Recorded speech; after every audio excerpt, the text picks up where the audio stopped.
ఒక వ్యక్తి తన గొర్రెలకు రోజు వెంట్రుకలు కత్తిరించి ఆ ఉన్నితో మేఘాలను తయారు చేసి ఆకాశంలోకి వదులుతాడు. దీనివల్ల వారి ప్రాంతంలో కరువు రాకుండా వర్షాలు పడుతూ ఉంటాయి. ఈ పనిలో అతనికి ఒక చిన్న కుక్క సహాయం చేస్తూ ఉంటుంది. అయితే ఒక రోజు ఆ వ్యక్తి నిద్రలోనే చనిపోతాడు. అతని మరణం తర్వాత ఆ ప్రాంతంలో తీవ్రమైన కరువు ఏర్పడుతుంది. ఆ చిన్న కుక్క తన యజమాని చేసే పనిని తాను చేయడానికి ప్రయత్నిస్తుంది, కానీ అది సాధ్యం కాదు. ఒక ఆశ్చర్యకరమైన సంఘటన జరుగుతుంది. గొర్రెలు గాలిలో ఆకాశం వైపు ఆకర్షించబడతాయి.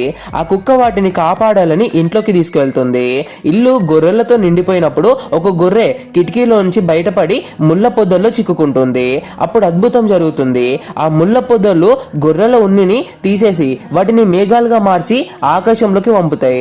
దీంతో కరువు తీరి వర్షాలు పడతాయి. తన యజమాని ఆశయాన్ని ఆ కుక్క కొనసాగించడంతో ఆ వ్యక్తి ఆత్మ శాంతిస్తుంది.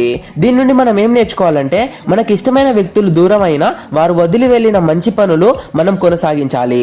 మనం చేసే చిన్న ప్రయత్నం కూడా లోకానికి పెద్ద మేలు చేయగలదు.